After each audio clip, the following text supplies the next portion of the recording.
actually found myself really compelled by it. Like, oh, what did happen with this kid, and how did like he disappeared? I was really kind of like wrapped up in that science fiction aspect of it as they're studying him, and he's sending messages to the computer screens. I loved all that. I really loved all that. Oh, who knows what's in this boy's head? What are you talking about?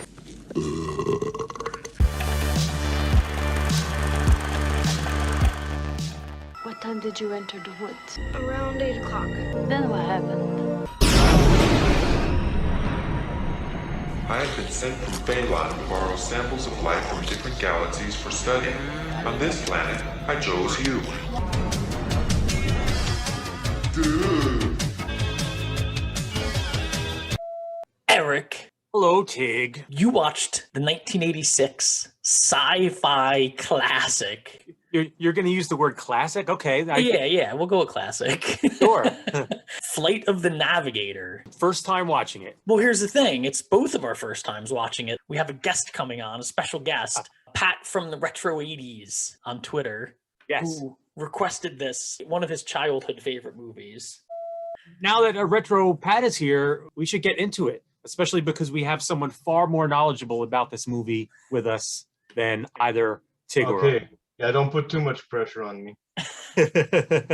This was one of my childhood favorites for sure. I had the VHS later on, which I pretty much wore out. I just related so much to the story. Of course, the whole time travel, that always gets to me. The time where everything happens, 1978 to 86, basically my childhood. Yeah, it's easy to see how this would be, especially for people of a certain age, how this would be a formative movie for them, a movie that was a lifelong favorite. Just take us 20 miles from here. Compliance.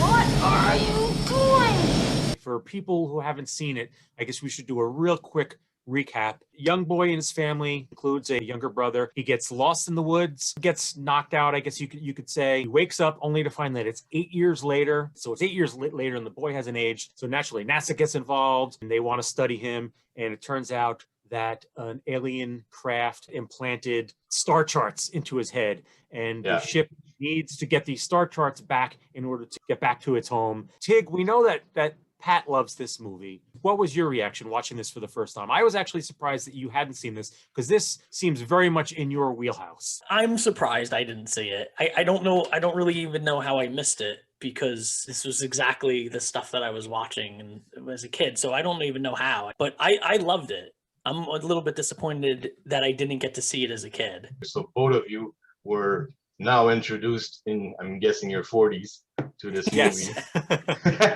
Yes. Yes. It was a little late in life to come to this movie. Flight of the Navigator is basically built for 12-year-old boys. And I don't say that in a disparaging way or in a negative way. It's tapping into the dreams that you have, the daydreams that you have as a 12-year-old boy. Me, of course, I have the whole nostalgia attached to it. It always evokes my emotions right away. I become a kid again when I see it every time, you know. I still laugh. I still have fun watching it. Don't get too close, David. They're hungry.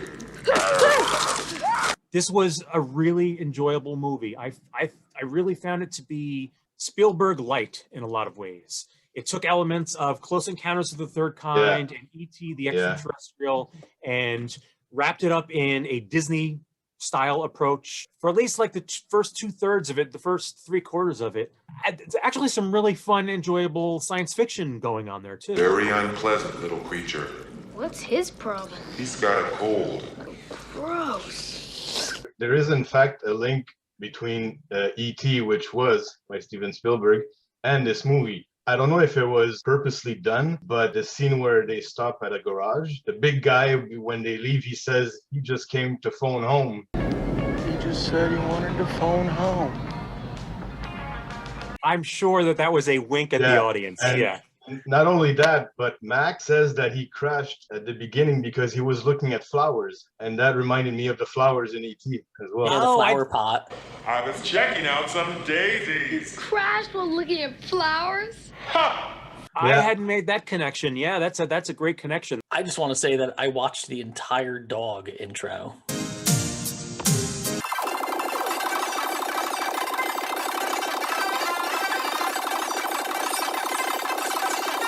Of course, the frisbee, an allusion to almost a foreshadowing of the spaceship. I thought the spaceship itself was awesome. The design, I think it still holds up today. The outside and the inside of it. The reflective mapping was actually the first time used in a 35 millimeter movie. That company, which did the special effects for Last Starfighter, got bought by another company from Toronto, Canada, and they're the ones who did the special effects for Flight of the Navigator, which used for the first time, I believe, reflective mapping. Yeah. And I've got to say, and I'm glad you mentioned the reflective mapping, because what's pretty impressive is that not only did it look really good here, and I think it holds up really well. Yeah, you have that liquid metal effect from the stairs when the ship opens up, but that's stop motion. Was that that was stop motion, the stair Yeah, effects? the stairs were stop motion, and then once they were formed, they were actually held up by plastic tubes that you don't see on camera.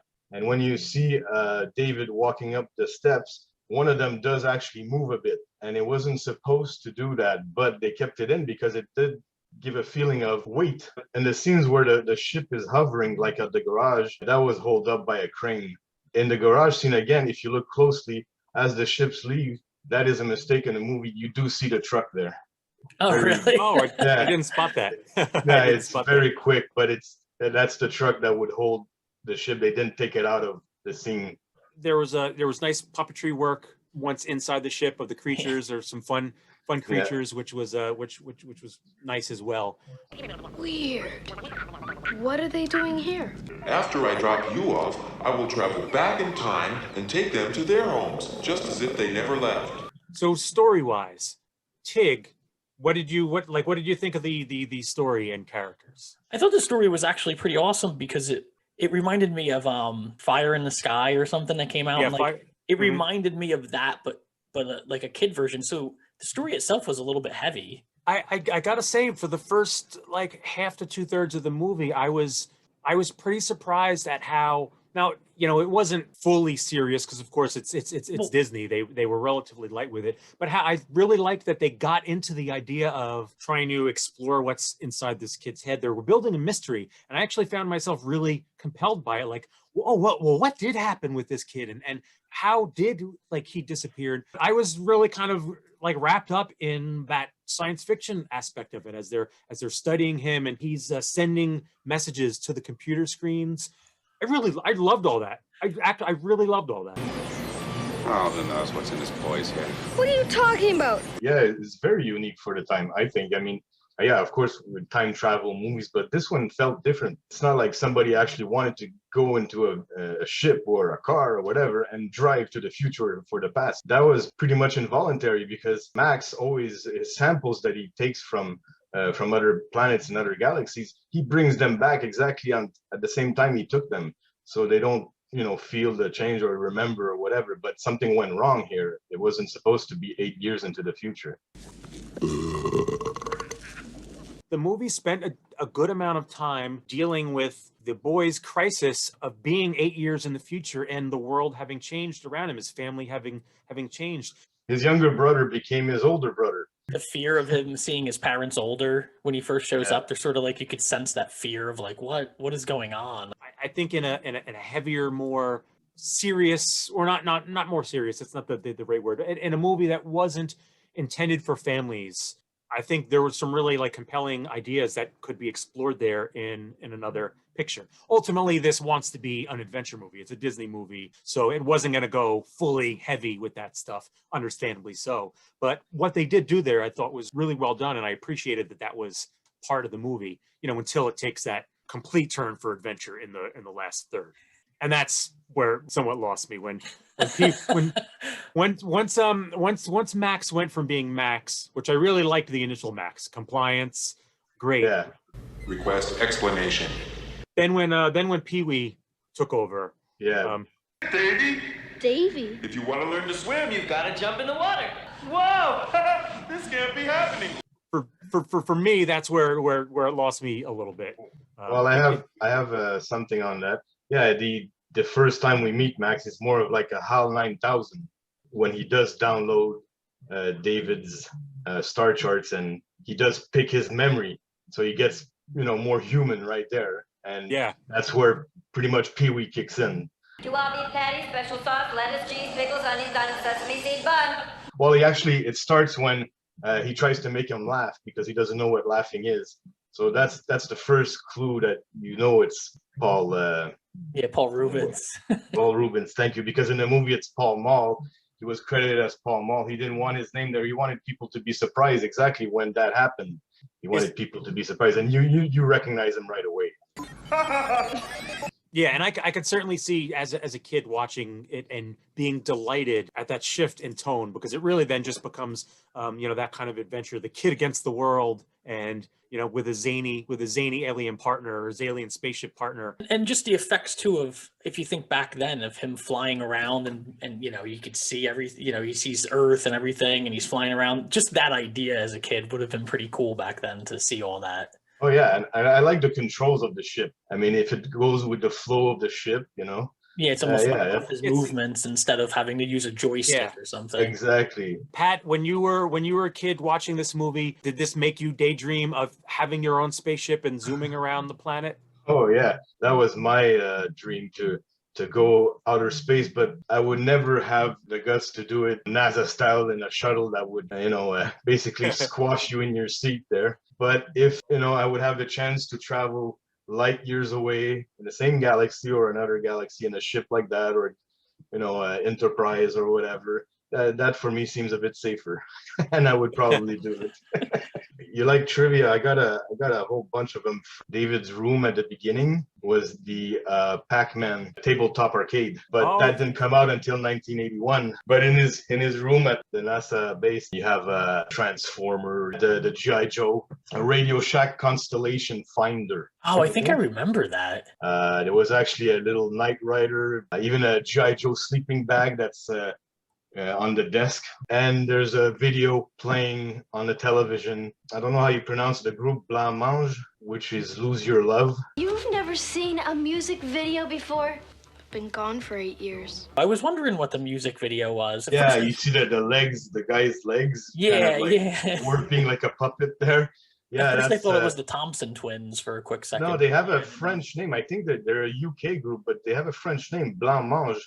Yeah, it's like a milk pudding, something like that. Yeah, overall, I've got to say that I was pleasantly surprised by this. I mean, again, if I'm being frank, the last portion of the movie, when it got a little more zany and Pee-wee had basically taken over Max, didn't resonate with the 40-something-year-old guy. Everything leading up to that, and a lot of the adventure in the last part did. I definitely enjoyed that. The escaping from the authorities and all that. I ended up really enjoying it. I'm very happy you enjoyed it, because it does stand up on many levels, and it did grow into a pretty big cult following on the net. I mean, it's more popular, I think, now than it was when it came out, for sure. They made a documentary, Life After the Navigator, with what happened to the actor who played David, Joey Kramer, his career, and then he kind of went into a trouble a bit with the law and everything. But it doesn't focus much on that, because we have the original actors in the documentary. I found that documentary very interesting for any fan, and I spoke about it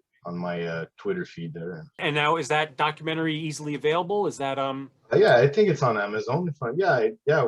Amazon Prime, because when I talked about it on my feed, I remember that's mainly where people were seeing it. Yeah.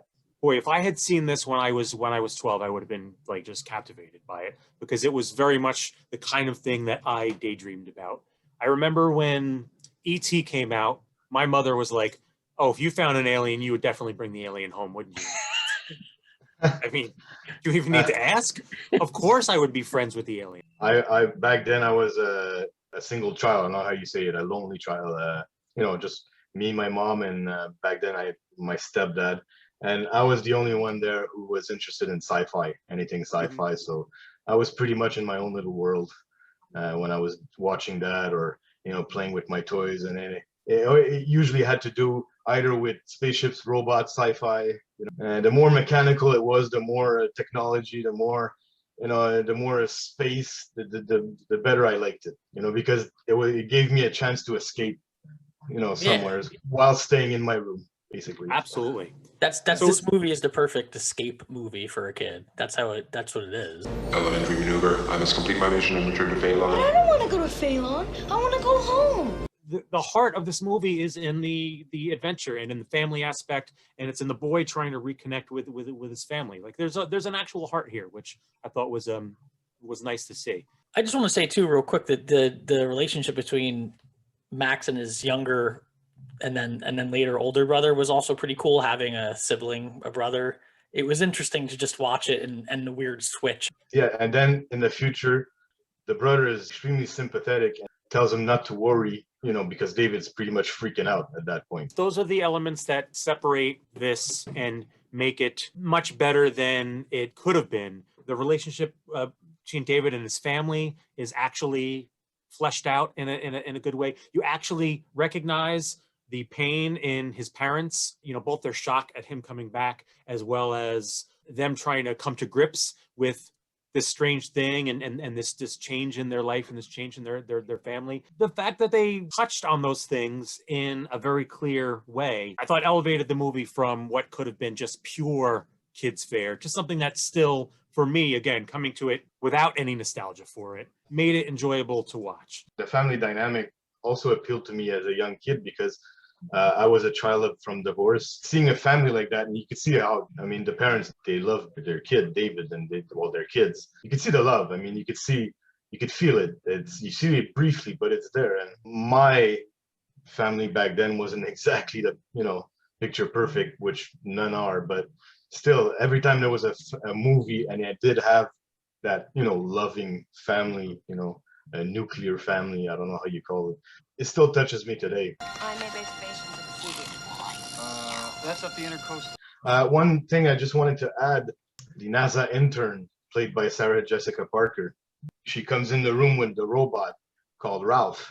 It probably is not even close to what they intended to do, because Ralph means robotic assistant labor facilitator, but I always thought it wasn't done on purpose, but it was like robotic Alf, Alf the alien, and also that he has a number 5 on him, and I thought of number 5 from Short Circuit. Short Circuit, Johnny He's 5. also a robot, number 5. Yeah, all in all, it was a lot of fun. I'm glad that I had a chance to see it, because I wouldn't have watched it otherwise. By the way, I'm talking to you right now from the Trimaxion drone ship, as you can see.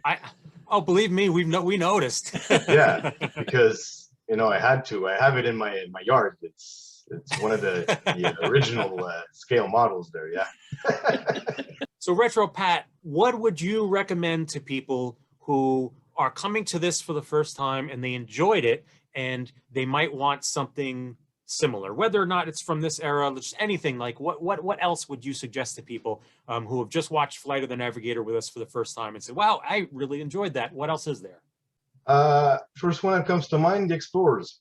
Yeah, it's a good suggestion. I haven't seen that since building their own spaceship. Come on, which kid didn't want to, who actually did try with cardboard boxes? I was just saying, I've tried a couple times with my friends when we were kids. You knew deep down that thing was never going to fly anywhere. But in your mind, it did. It did, yes. And you went far, and you had a nice adventure, and you still remember it today. So it does, it is part of your life, your childhood, the whole wonder years, if I may use the term. It's just another fun movie that gives you almost the same feel, but takes it a bit further, I think, because they do go off into space, and you do meet the aliens, and yeah, I think that's what I enjoyed most here was the sense of discovery. I'm super happy you loved it, and I'm always glad to hear about people online who do love it and they do share. And I have a couple of people who follow me because of that. And every time I mention them, they're right there, because I do talk about it at least 2-3 times a year. Excellent. Well, now you have another opportunity to. Trust me, I'm gonna make it really big. We're real happy that you joined us, Retro Pat. This was a nice change of pace and a good fun. Excellent, guys. This was really fun. It made my day. I'm gonna have a smile at least a few days because of this. Thank you for coming on, and make sure everybody out there checks out Retro Pat on Twitter, because it's honestly my favorite channel that I go to it every day. I even talk to Eric about it all the time. On Twitter, my feed at retropat _78 called the Retro 80s. I basically talk about everything 80s, from movies, music, cartoons, commercials. It's all about loving that just amazing decade. So come and join us. Don't be shy and leave a comment on anything you like, anything you notice, anything maybe I made you remember that you had forgotten. I love that when it happens. He makes Twitter fun. See you later, navigators. Tig, time for me to give something to you. You're gonna go back and you're gonna watch the original 1933 King Kong.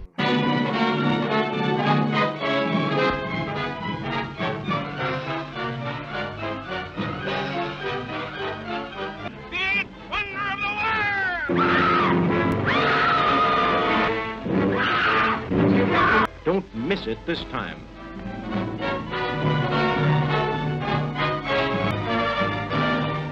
Excited about it, and I will be back to watch, tell you about King Kong.